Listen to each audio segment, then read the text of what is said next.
General Medicaid warning.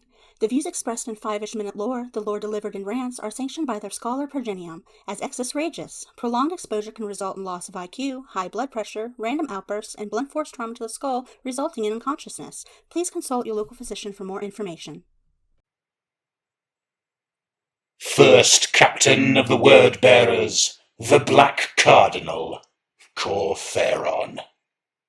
Also known as Erebus Light. Also known as the Arch Child Abuser. Also known as Bald Cunt Number 2. Brilliant. So far into this exploration into the wondrous world of 40k lore and characters, we've explored the elegant, the ignorant, the amazing, and the unworthy. We've talked about saints and sinners, psychos and the downright silly, and while there are some who can claim very unique titles, none possess the one I'm about to bestow on Phaeron. Phaeron is the undisputed king of the sidemen, always trying to step into the limelight but getting slapped right back down into the back of the lineup. He is quite simply overshadowed by anyone he finds himself put in direct contrast with, and often painfully. Usually he doesn't realize it until it's made so plain to him and everyone around him his only choice is to keep quiet and accept the consequences. He is literally Villain B in the credit roll of the Horus Heresy, who exists only to forward the plot of someone better at doing the exact same thing he himself was trying to do.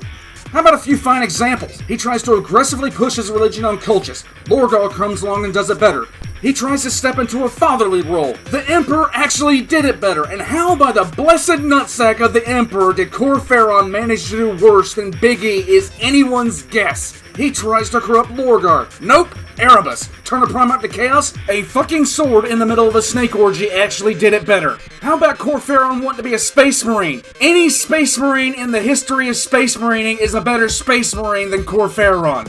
Let's give this one a shot. How about be the most interesting transhuman character who got his heart ripped out? Nope, Lehman Russ. Phaeron will be better known and accepted as Word-Bearer side character 75B. Phaeron is nothing. To everyone here who matters, you're vapor. You're spam. A waste of perfectly good yearbook space. Phaeron began life, and his parents died out of shame for what they had brought into the world. He was raised in an orphanage, and he isn't even the best orphan character in 40k.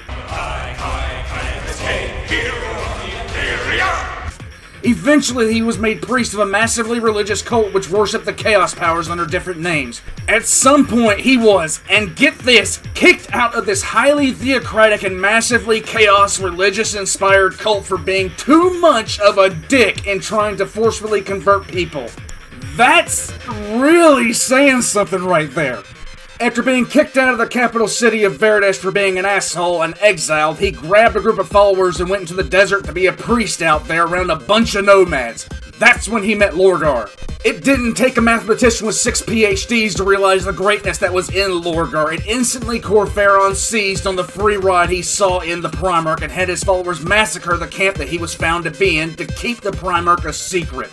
He did a really good job of that one too. Phaeron then told Lorgar that he was his daddy and promptly began to beat the shit out of him for no good goddamn reason. Lorgar could have at any point sent Phaeron immediately to the afterlife, but he just didn't. When Lorgar started talking about the one god of mankind, Phaeron tried everything that he could do to beat 4 gods into him. But sure enough, Lorgar couldn't care less, and eventually he developed a following larger than anything Phaeron could have ever gotten himself. At that point, Phaeron started to calm down, probably because everybody saw him trying to beat the brakes off the golden-skinned prophet of their god, and that didn't go over very well. And while Lorgar wasn't inclined to uppercut him once and send him to the Shadow Realm, there were more than enough people that would gladly do that and more to him for a Klondike bar. But you can't keep a shit bird down, and soon enough Lorgar spilt tea or something, and since Lorgar was as big as he was, Phaeron ordered a bunch of people to beat up the Primarch, who then promptly turned to Phaeron and tried to kill him. Lorgar stepped in and killed his own defenders, which is a good show of how much logic that idiot was going to use in the future. After that, Phaeron pretty much surrendered control of his entire religious cult and named him the leader of the faith, and Lorgar named Phaeron his archdeacon. So let's sum it up. Basically, Phaeron lost his position at the church, lost his following in Lorgar, lost the ability to beat Lorgar, lost his argument for religion, and lost any semblance of genuine leadership. Phaeron would now lead because others told him that he could. What a bitch! At that point, Phaeron instantly fell off. He was barely the hype man's hype man at this point. He's barely even a filler character until the Emperor arrives, and at that point he's too old to be a space marine. But since Lorgar wanted to keep him around like a pet goldfish, he grabbed his daddy and threw some shit inside him in the hopes that Phaeron would keep going, and yes, I meant for it to sound that way because it was damn near close to that way. Most of the Space Marines in and out of the Word Bearers had zero respect for Phaeron because he was basically Lorgar's science project at that point. Ahriman of the Thousand Suns, after spending 5 years with the Word Bearers, said Phaeron was everything he hated about Lorgar's Legion. Finally, after the Emperor got tired of the slow pace of the Work Bearers, he came and smacked down everything Lorgar had believed in. Phaeron got together with Erebus and took a shot at convincing Lorgar to turn on the Emperor. Which, besides Phaeron discovering Lorgar, the only thing that we know Phaeron for doing is this.